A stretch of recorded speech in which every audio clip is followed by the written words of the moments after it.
Okay, here we go. Hi, everyone. This is Achutabhava from Nightlight Astrology. Welcome. Today I'm doing a live stream and we're going to do some birth chart readings. In particular, we will practice a few exercises that I typically do with the students in my programs, which hopefully for you at home is useful as you're studying and learning astrology on your own. And also give you a sample for what my programs are like if you end up being interested in taking one of them at some point. We'll also do some transit work and just kind of pull up some charts and take a look at what's going on in some of the lives of all of you in the audience today. I'd love to hear where you're coming from as I'm getting started. So please roll call. Where are you all coming from? Looking in the chat box now, I see Washington State, Finland, Greece, Romania. Wow, Washington. Okay, Alaska, California, Netherlands, Montana. Amazing. I love hearing where everybody's coming from. It's always so interesting. From India, that's amazing. And Canada and Brazil, Fort Worth, Texas, Greece, Michigan, Virginia Beach, London, Portugal. Fantastic. Dominican Republic in the house, Germany, New York City, Vancouver, Toronto. The Idaho Mountains. That is where I want to be. That sounds awesome. Nairobi, Kenya. Amazing.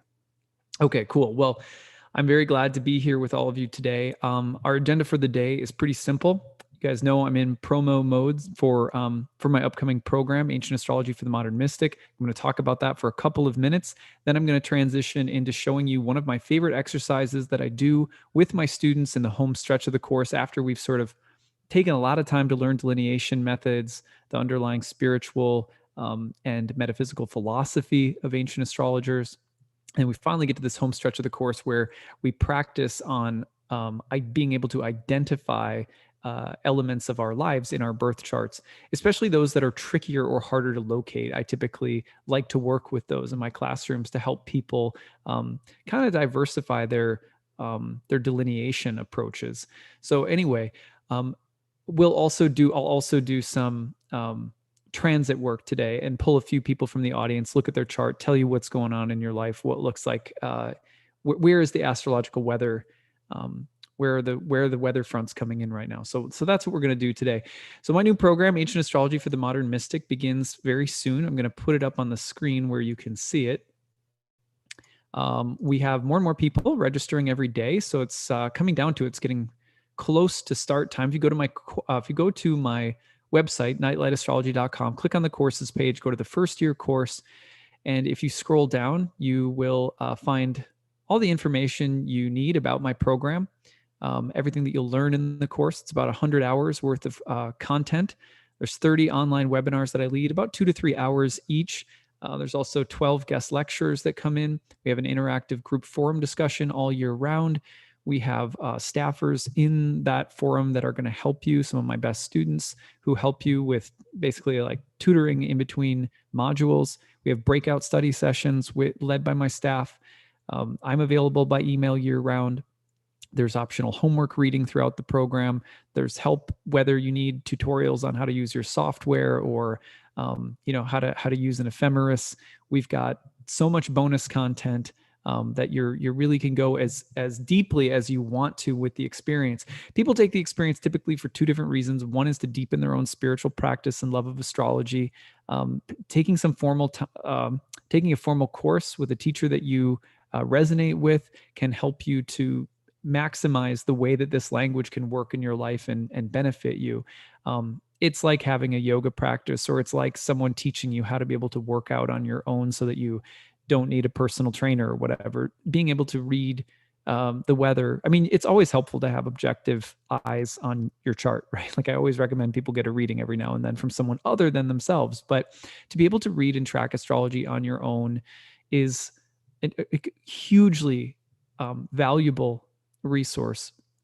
And the other reason that people tend to take the class is because they might want to practice for other people. They might feel led to actually learning how to read for others, or some combination of both.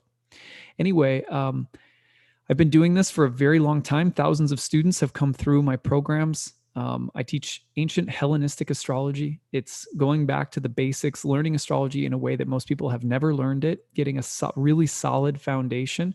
But it also incorporates elements of modern, psychological counseling astrology, which is also what I began studying when I first got into astrology, which is more modern, you might say. There are 3 payment methods. There's an early bird payment. You save $500 off when you register. There's a payment plan, 12 months, and there's need-based tuition for people who might need a little help. So feel free to look into that if you need it and take advantage of it. So that's my little spiel about my programs. The last 10, what do I want to say? The last 10 courses, or the last 10 seminars in my program, is basically all dedicated to practice. So live clients come in, I read for them, and then we take an hour or 90 minutes afterward to break down that reading so that you can understand how I structured it, how I organized it. You can ask questions about why did I do this or say this versus that.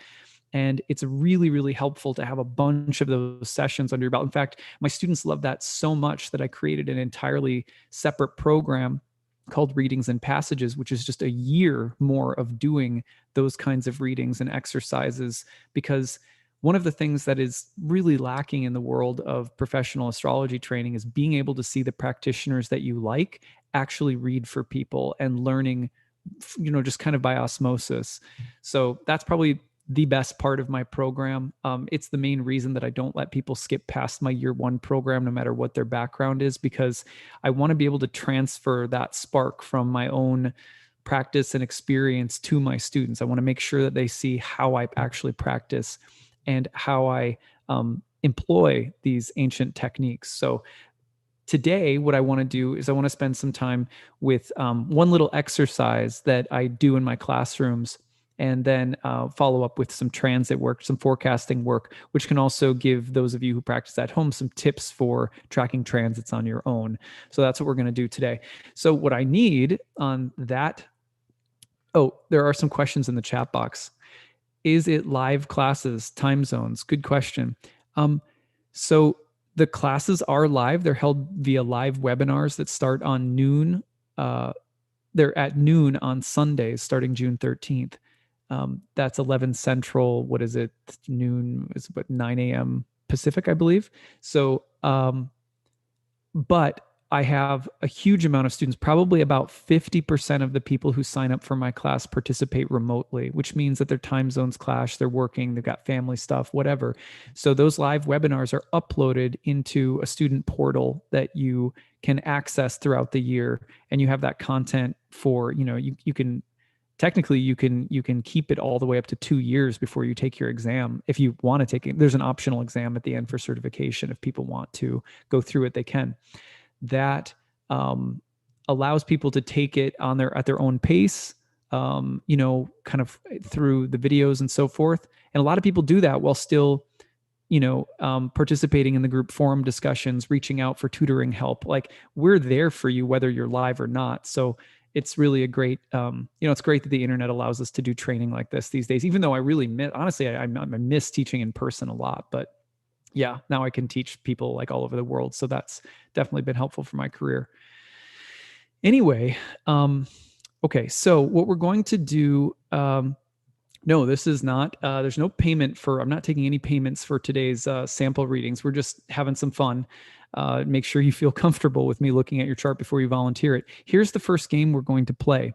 And when you enter your information in the chat box, you need to enter it very specifically like this. These are the only ones that I'll take. You need to give me your time, date, location of birth. So time, date, location of birth.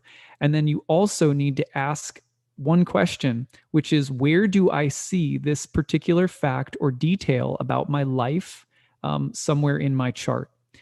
The reason that we're doing this is to just show you one of the exercises that we do in class in order to learn and practice delineation. And this will be good for people at home too. So for example, last time we did this, we had someone say, where do I see the fact that my father passed away at an early age in my birth chart? Where do I see that? And we took some time to explain to that person where they saw it. In fact, we ended up having a bunch that were all about dad stuff that day, if I remember correctly. But anyway, so put your time, date, location, and then where do I see this factor detail about my life in my chart? And we're just going to pull some charts up and show you how to identify basic facts or elements of your karma or destiny in the birth chart. So that's the kind of thing that you want to put in if you're going to volunteer right now. So I'm seeing, let's see, let me scroll up here.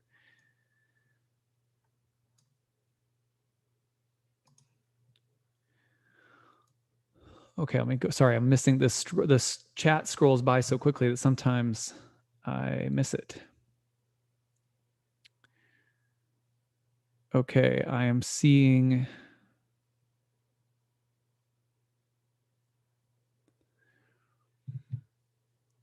Okay, so we have.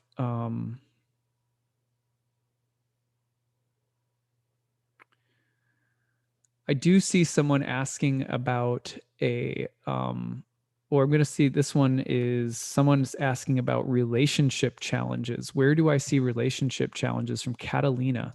So I'm going to put that one up on the screen because that's a very basic one. And I know there was others that I missed. They scroll by pretty quickly, so I apologize.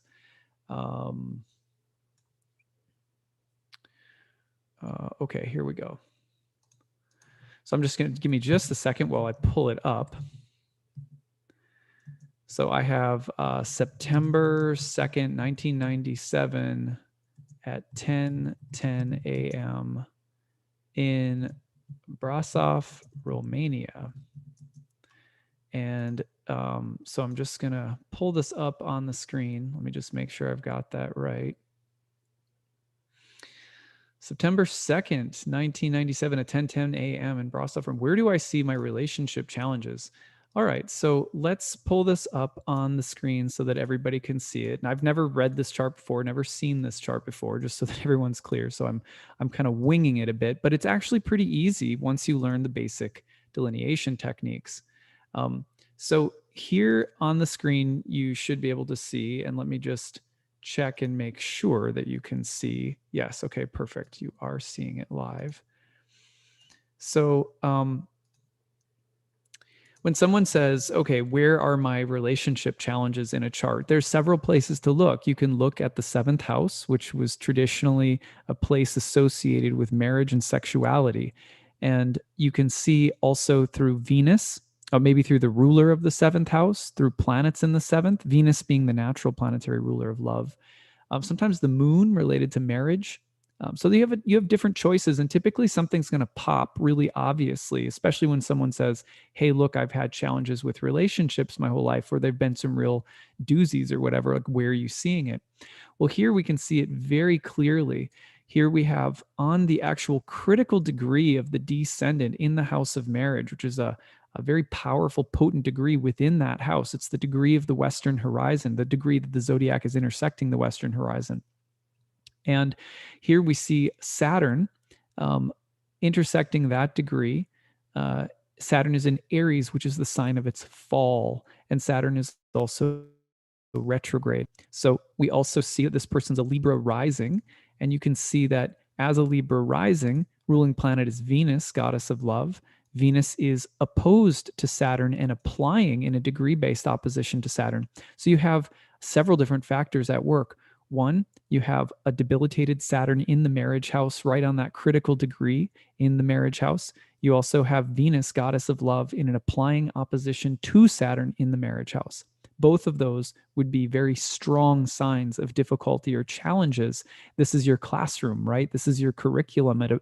You can always tell where are the difficult areas in my chart. Those are some of the things that, if I live a spiritual life, if I'm dedicated to my spiritual practices every day, that I'm going to get a lot out of these experiences, even if they suck at times, even if they're really hard. And these Saturn opposite Venus transits are hard. The good news for Venus opposite Saturn is that Venus opposite Saturn tends to be earlier rejections, hardships, suffering tends to be earlier in life. And as one ages, Saturn stuff tends to get better as we age. That's not to say that it'll ever be perfect. I don't think anything in this world is ever perfect, right? But the thing I would say to Catalina, if you were my client, Catalina, if we were having a long talk, which we could, get really deeply into the patterns that you've experienced, is, hey, look, Venus opposite Saturn, par for the course if you've had some difficulties around marriage and love. These things can get better with time.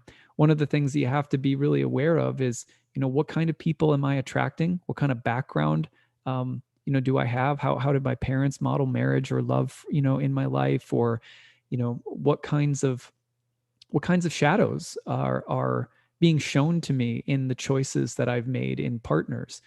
Not to place blame on you or on anyone, but just to make sure that you're actively learning and reflecting on these things. Oh, this one's a very strong example of challenging karma around marriage and love. So, but not all is lost. Remember that there's a lot of room to grow. You get into 2023 and a bit into 2024, you're going to have eclipses in these two houses. That's going to be some very healing. Those are going to be some very healing eclipses for you around marriage and relationships after the eclipses move into Aries and Libra. So, thank you, Catalina, for sharing that with us, and I hope that was helpful.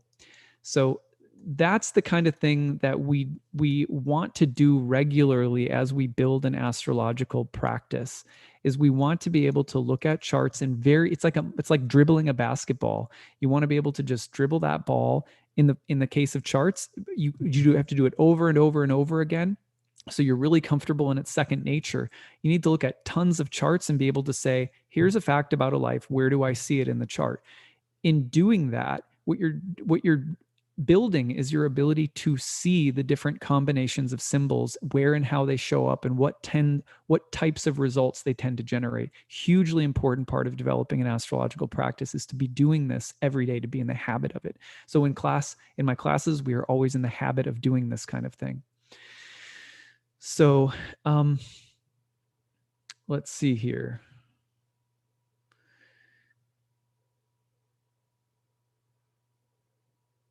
Let's see. Where can I see a connection to astrology, if any, in my chart? Oh, this is a good one. That's a really fun one. If you love astrology, it's always kind of fun to be like, well, where do I see my love of astrology? So let's do that one. Thank you, Astrological Lady. I like the handle there. That's fun. Okay, let's see here. So I've got, we're going to put Astro Lady for your name. And I'm going to do, let's see, June 7th, 1986. And 5:08 p.m. and Walnut Creek, CA. All right. So let me just put this up on the screen. And here we go. Okay. Okay, so here we have it. And there's a few ways of looking for astrology in a birth chart.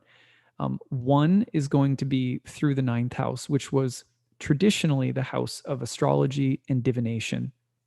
It was also connected to monasteries, mystics, religious pilgrimages, the pursuit of higher education, higher learning, long journeys for the sake of soul finding. So the ninth house would be the place to look. If you have planets in the ninth house, sometimes like that's it.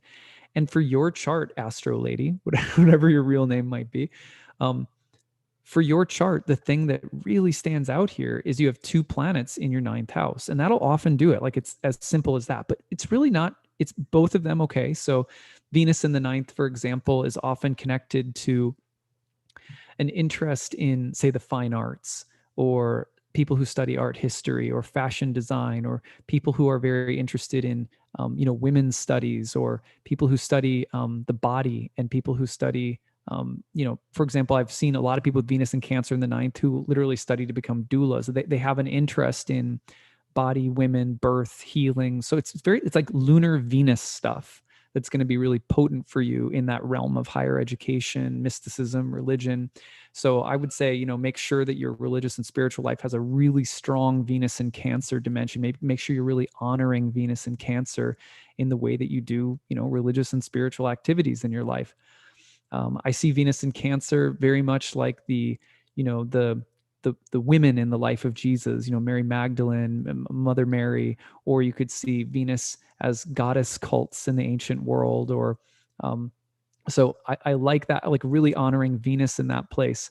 Now Mercury, on the other hand, in that place is probably more of the astrology piece. And the reason for that is that you're a double Gemini. You're a sun moon in Gemini, and your ruling planet in the sun. Obviously, when your sun and moon in Gemini, that means that your sun, the lights were in the temple of Mercury. So wherever Mercury is, if Mercury's not in Gemini, right, wherever Mercury is located, that's going to tell you a lot about yourself and what you're interested in, your life path and purpose. Because when you have both lights in the temple of a god, you need to know where that god is located, because that god is going to greatly qualify the huge amount of information that the sun and moon are going to give us in a birth chart.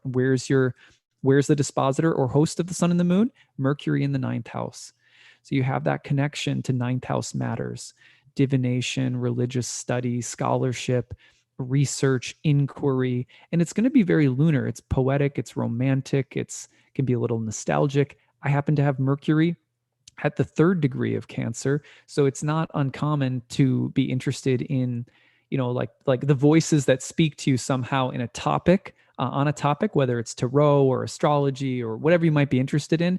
Watch for those people to be Cancers, or to have strong Cancerian energy in their charts.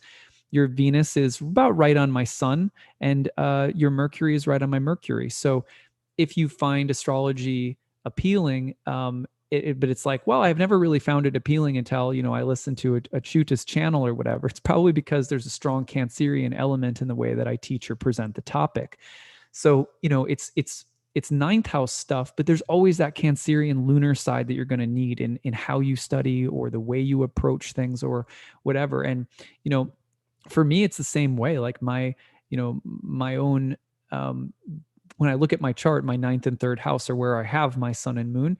And the planets in those places really often describe the kinds of topics I've loved learning and studying, the kinds of teachers that I've had, the way in which I teach, etc. So hopefully that's helpful for you, give you some insight on that topic. Really good, really fun to try and figure out, okay, I love astrology. Where does that show up in my chart?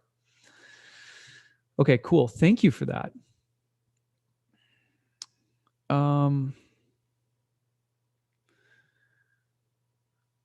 Okay, so I'm looking for, Rachel. Where do you see hardships through parenting? That's a great one. Thank you, Rachel. And Rachel, I'm pretty sure we're friends on Instagram. I think I recognize your mini thumbnail photo from, I think we're Instagram buddies. Okay, so I'm going to, let's see. Rachel was born April 1st, 1981, 7:44 a.m. 81 babies in the house. that's me. Okay, and that's located in Surrey. I think I'm saying that correctly. Let me just make sure I got that. April 1st, 1981, 7:44 a.m. in Canada. Okay. Yeah, so I'm going to go ahead and share your chart on the screen, and let's take a look. So Rachel's asking about parenting issues. Where do you see challenges with parenting? And there's a couple of ways that you can see it in your chart right away, and a couple of places to look. So if you're going to look for parenting, you want to look at the relation between all aspects of your chart that would be more personal. For example, the ascendant ruler, the sun and moon, planets in the first house, and planets in the fifth house, or the ruler of the fifth house, which is the place of children. Oftentimes that planet will be involved in the delineation of pregnancy, children, your relationship with your kids, the fate or karma of children, or parenting. The moon can also play a role in parenting too. So you always have options, and then you want to look and see what's speaking. Planets speak on different things depending on every individual chart. So okay, a couple of things that stand out. One is first of all, you could look right away and see Jupiter and Saturn conjoined in the fifth house, which is again the place of pregnancy, children. On the surface, a Jupiter-Saturn conjunction with Saturn exalted in the fifth looks fantastic. So if you looked at that alone, you might go, hey, that's awesome. I mean, both planets are retrograde, so we could we could chop that up a bit, but we'll just leave it and just say, no, like this looks good for children.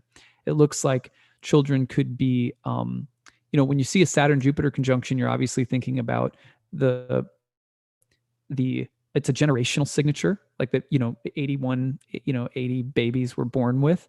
And it is one of the signs of revising or rebuilding something from the past.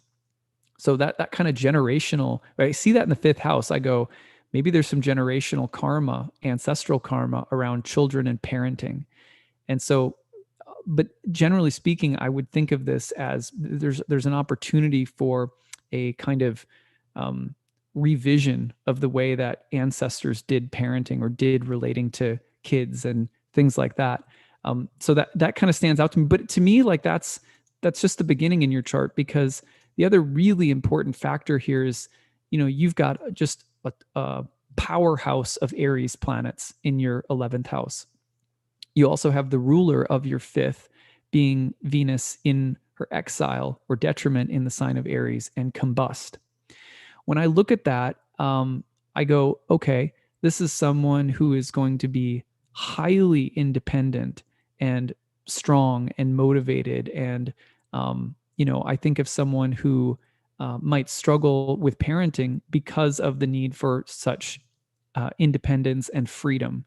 The feeling of being suffocated by kids or by parenting, or the challenges of maintaining your own sense of individuality in the face of all the needs and demands and expectations that come with being a mother, or that come from having kids and what they need. So I think that is a naturally challenging placement. And obviously you can see this as a placement that could particularly interfere with dreams and hopes and wishes for the future. Those planets in the 11th house, remember the 11th house was called the house of wishes and dreams. Why is that?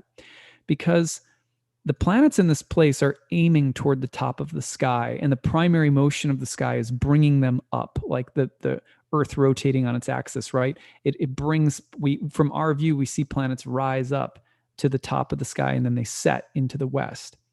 So the sun was rising up to noon, but was not yet there. So it's a very it's a sun and Mars combination that have just a ton of ambition, and it's very individualistic. And then you're taking the ruler of children, and you're putting that as Venus under the beams of the sun, combust, burnt up in Mars's sign. It's like the ability to handle those dynamics, those relationships could be very challenging because of that signature, and they could interfere with your sense of, am I going where I want to go? Are my ambitions, am I able to pursue them fully? Are my children holding me back in some way? Sometimes that's going to be on you, and sometimes that's going to be on them. But that's where we're seeing that tension in the chart. The other thing is that, Aquarian moons for parents, or Capricorn moons, which I have in my own chart, a Saturn-ruled moon is tough when it comes to parenting. In the 9th house, for example, sometimes you're going to be brought up in an environment that was principled, idealistic, but sometimes sort of distant. So the Saturn-ruled moon can be tough when it comes to just being more naturally open and fluid with emotions and with the maternal instinct. Like, I'm not saying you're a bad mom by any stretch. I'm just saying, cut yourself a little bit of slack too, because the moon in a Saturn-ruled sign is, it's in some ways it's working in this lifetime on the emotional body, and not being,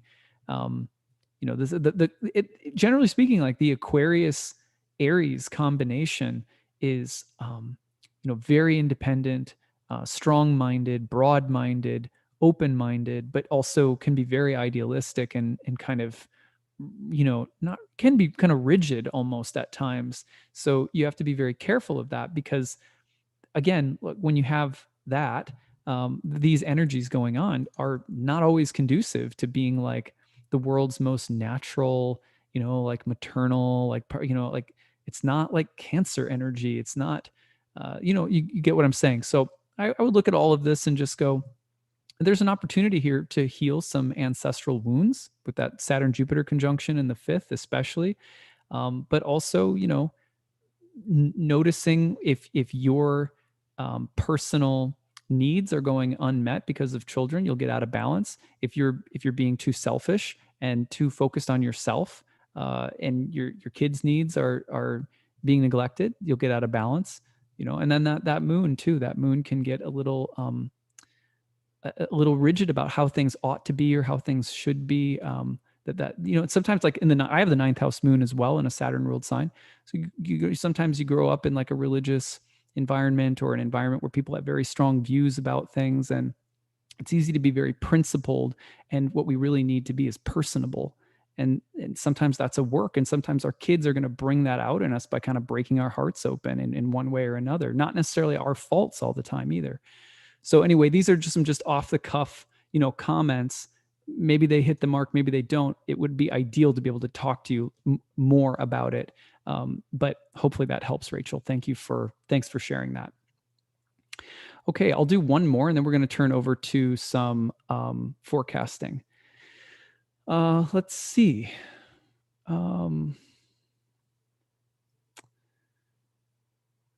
So we're looking at, where do I see something in my chart? Remember the form or the format. Where do I see this element of my life?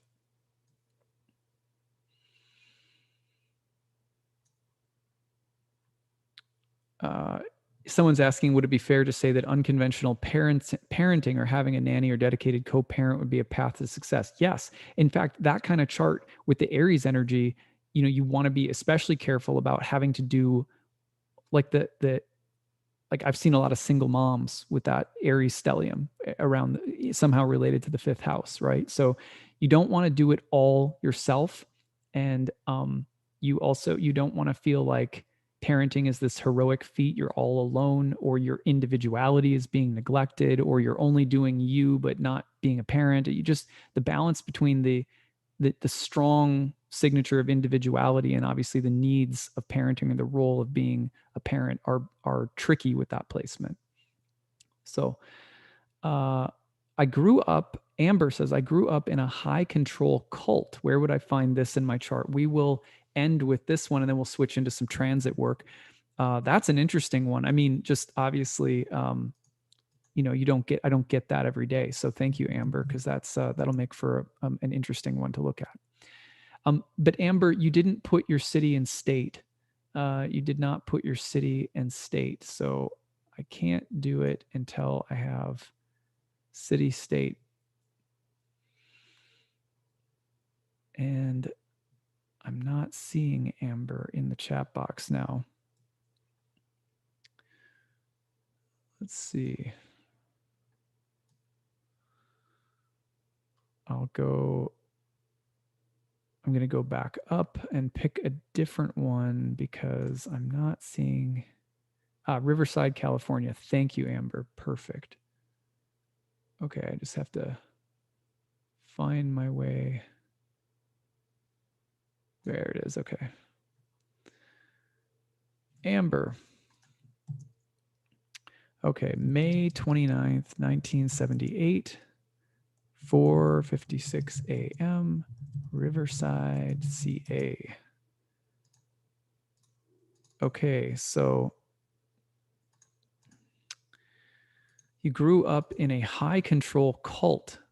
That sounds like it must have been a really challenging experience, and it's obviously very vulnerable to open up and to share that with others. Let's take a look.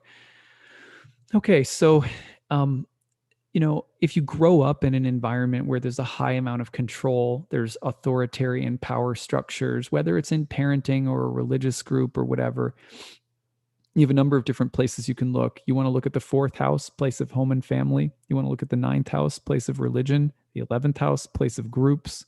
So you have options. In this chart, what stands out to me right away, the number one place that we would look and see it is the fourth house. Here in this chart, you can see Mars and Saturn, the two malefics. Mars, power, strength, dominance, muscle, Saturn, control, strictness. So you've got power and strictness together in the sign of Leo, the king, right? So that's that sign of like sort of central authoritarian control, rigidity, all powerfulness. I mean, that placement at worst is going to show up. If I had to look at 10 charts who had this placement, I would be like 9 times out of 10, it's going to be either a parent that was like that was this strict authority, a military family, a strict religious environment, abuse in the home, or potential like for a high level of like rigor and success, like a dad or a mom who's like a really successful entrepreneur, but very structured, probably a bit authoritarian. So that placement in particular, it's not pointing to you, Amber. It's pointing to the circumstances of karma around the fourth house. The question we have to ask ourselves is, well, why was that there for me? Why did I have that experience? And as we age and we have a daily spiritual practice in our lives, the insight as to why that's been there comes. And it's not just one insight. It's not just one answer. It's going to be many, many answers. And as you age and go through different seasons in life, the background of having been, raised for a time in that kind of environment will continue to offer you insight and feedback. Every new season will be a new opportunity to understand what the gifts of that dark time were. We need that. We need that in our lives. We need to mine dark places for gold. We need to mine dark places for soul. And the real gold is the soul gold. So, if you were my client, what we would be talking about, in a reading, if I had looked at your chart and not even known you, I would be like, all right, let's talk about control, power, authority, dominance, structure within the home and family. How has that been a good thing for you? How has that been a bad thing? Sometimes people will experience something like this in their fourth house, and they won't be able to ever they won't ever be able to come back to a healthy sense of control, power, authority, discipline within themselves. They will have such an allergic reaction to those voices, even within themselves, that they'll struggle to come back to a core sense of personal sovereignty, that there's a higher self that's seated on its own throne and that needs to have good practices, habits, disciplines. Because sometimes people will be rubbed so wrong by that kind of maybe abusive or authoritarian presence that they'll just never be able to recover a healthy version of those planets. So, that's kind of the work too, potentially for some people. For other people, it's going to be making sure that you don't have a kind of post-traumatic stress and end up being overly aggressive or strict or bottled up and white knuckling everything, as even though you're not in that environment anymore, the way of being that was present in that environment can be carried along with you. And so, one of the things that I would point to in your chart in particular is like, look at your Pisces moon, look at Venus and Jupiter in Cancer. These placements in your chart. Look at Mercury on the ascendant and the exaltation of the moon and the domicile of Venus.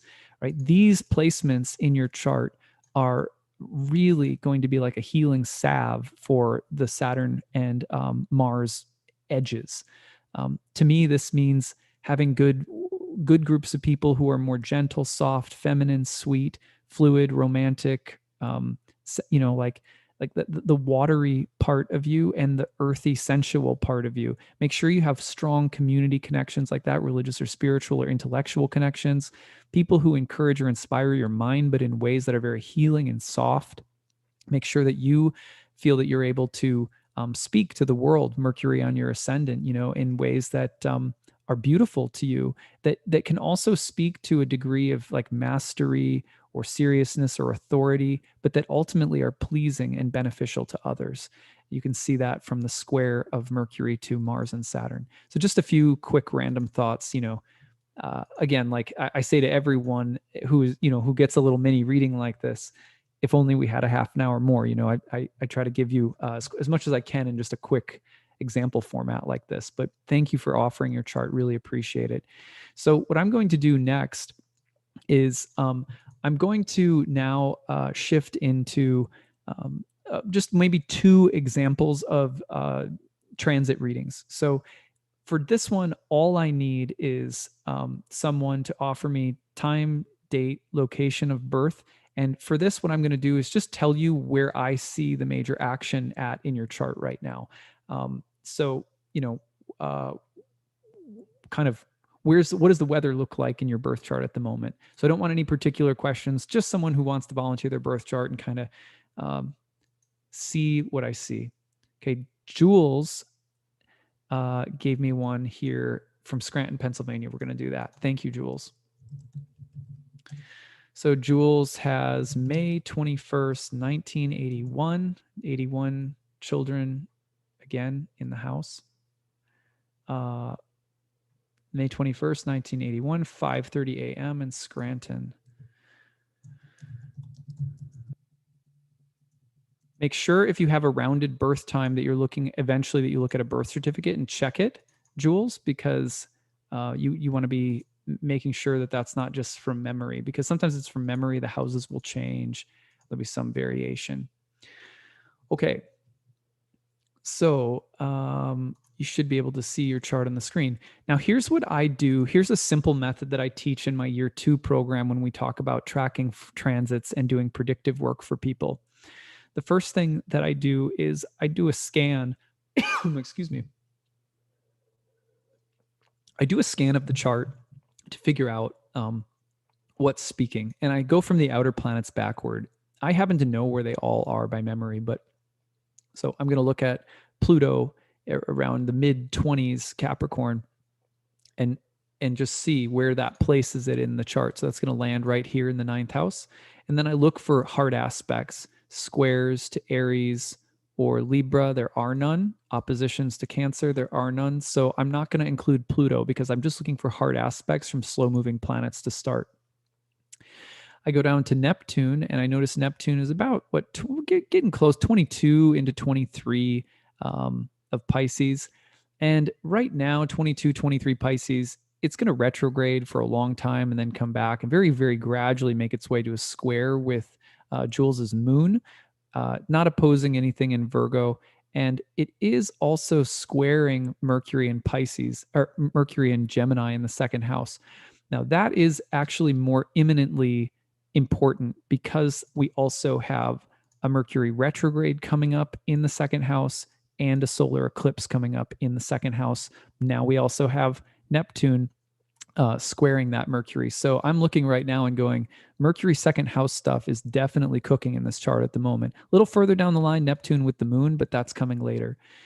So that's Neptune. If I go down to Uranus, Uranus is at somewhere between 10 and 13 Taurus. I can't recall right off the top of my head, but so it's right in there. Nothing, it's not opposing anything. It's not squaring anything on either side. So nothing right now imminently from Uranus. I might go down to Saturn and take a look. Saturn is hanging out around the same, what is it, about 12 degrees now, I think that it's at 13 degrees, I think, in Aquarius. So it's not squaring anything. It's getting close to Mars, not really squaring anything, not really opposing anything. So Saturn's not big on my list either at the moment. Now, from there, I could go down to Jupiter. Jupiter has just popped in to Jules's 11th house and is squaring the sun in Jules's 2nd house. So the major action right now in Jules's chart from Jupiter outward, which is what I'm going to focus on for today, is Jupiter squaring the sun in the 2nd, while Neptune squares Mercury, the ruler of the 2nd, in the 2nd. And I know, because I also know, I'm aware of where the eclipses are falling, that we have a solar eclipse falling in the 2nd house in June 10th. Mercury retrograde at the end of this month through the month of June. So first of all, Jupiter in the 11th square the sun, there's a great potential there for an ally to come into your life, or for beneficial people, groups, or opportunities to advance your ambitions in the world, probably with financial benefit attached. So you want to be careful of anything that's extravagant or unrealistic or sort of over the top with Jupiter, as well as with Neptune. But generally speaking, I like the look of this for advancement in your life right now through people or groups, professionally or financially, especially between now and the end of July. At the same time, you can see that that Neptune is squaring Mercury, ruler of the 2nd house, from the 11th, which is a good house. I like this in terms of there being, again, kind of beneficial Neptunian things coming in from the 11th, groups of people, collaborations, missions, visions, dreams, hopes, wishes, opportunities that are kind of inspiring and imaginative coming in around money and business and friends and allies. So two transits sort of saying the same thing. Now with Neptune, Mercury, I think of there being, more of that spirit of, oh, do you want to get involved with this thing or with this group? There's this great opportunity. I'd be super careful of things that are promised the world, but probably couldn't deliver, as like over promising, basically. Buy this cryptocurrency and you'll be, living on the beach for the rest of your days, or whatever the thing might be. Be careful of that. But otherwise, I like the potential for a sort of sea change around money and business right now that would be overall positive and maybe helping you pursue dreams or goals or ambitions that are very exciting and inspiring. As long as you're being discerning about it, then I think things will be okay. So this to me is like a very quick hit. Like I do, for example, I do a lot of different readings. One of the readings that I do is going to be like a quick hit forecast reading. This might take up part of that type of reading to do something like this for someone, just give them a sense of what the most important thing is that's about to happen in their chart. So Jules, thank you for sharing that. Super helpful. And I'm going to take one more example from the audience before we go for today. Let's see here. So Kayla from Athens, Tennessee. So I'm going to put your chart up on the screen, Kayla. Thank you for sharing. Really appreciate that. Let's go up here. So Kayla was born April 10th, 1993 at 1:59 a.m. in Athens, TN. And let me just make sure I got that. Okay, we're good. I'm going to put Kayla's chart up on the screen where everyone can see it, and we'll see what's going on here. Okay, so Kayla's a Capricorn rising, and let's roll through that same exercise. This is something we do in my programs again, over and over and over, so that you can get good at it. So we start with Pluto. Pluto is, again, mid-20s. It has just recently gone through an opposition to the moon in this chart, and not too long ago, a square to the sun. So I got to say, whatever you went through, say, the past 2 years, pretty intense looking stuff around relationships, home, family, possibly father. There's a lot there.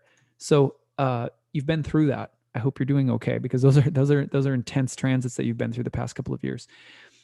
If we go down from there to Neptune, right now we see that Neptune is just about ready to come on to Mercury. Mercury in Pisces in your third house. That's significant. So I'm just going to write this down. If I were preparing a reading, I would go Neptune on Mercury. That's a big one. Now, aside from that, I'm going to look for, I'm going to go down from, or looking for squares and oppositions from Neptune. There aren't any in this chart right now. So I'm doing this in my head, and I teach my students how to do this in your head, because it's 10 times easier, even though it's a little harder to learn up front, 10 times easier to do if you learn it this way from the start. So if we go down from Neptune to Uranus, Uranus is in your fifth house right now, not making any squares or oppositions. So you can see, for example, no squares or oppositions to any planets where it is, I think it's at 11, right? Like 11 Taurus right now. So no squares, oppositions, or conjunctions from Uranus. So we can we can clear that.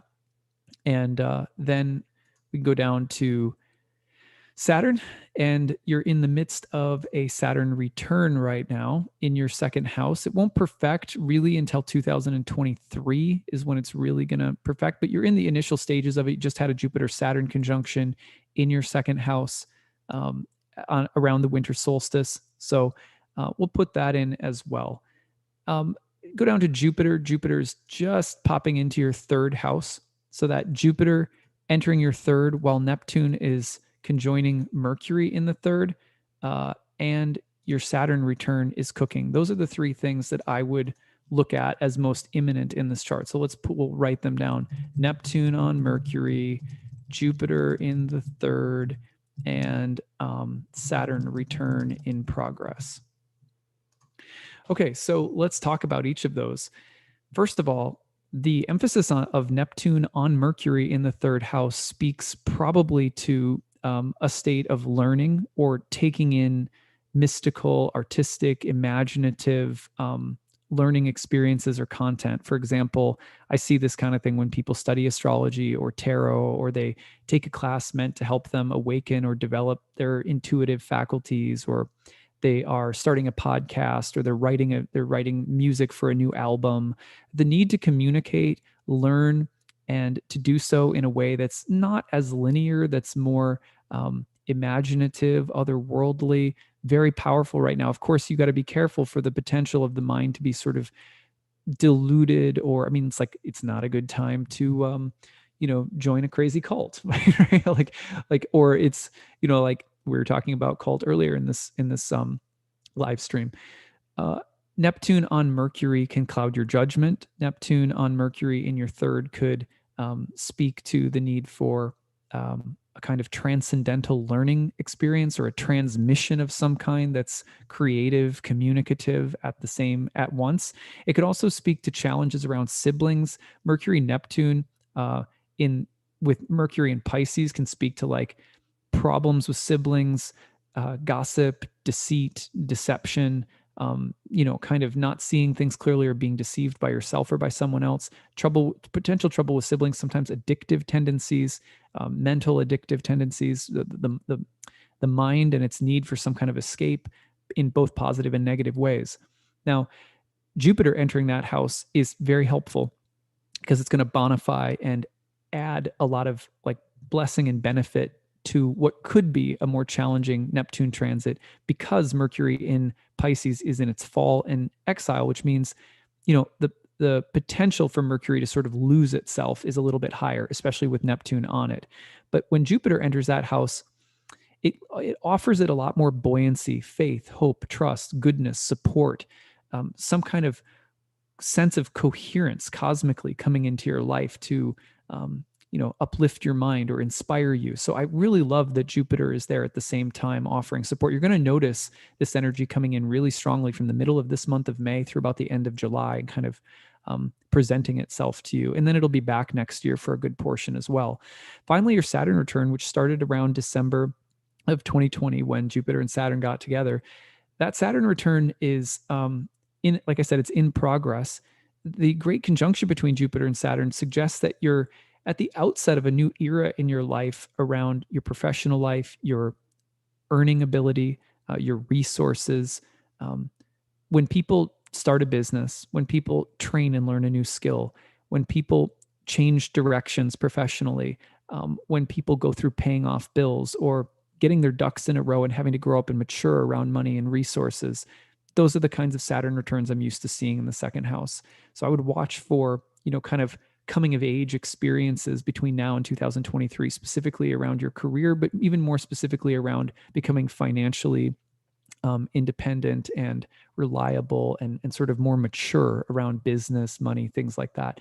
And really good advice for Saturn during this time is just do the best version of yourself and take your actual talents and abilities and gifts seriously. And if you do and put the energy into the things you love with a great deal of maturity, it'll probably yield very good results for you by the end of the Saturn return. So, when I see Saturn returns like this for people and they're like, well, I'm thinking of doing this. And I'm like, well, put your back into it. You know what I mean? Really do it.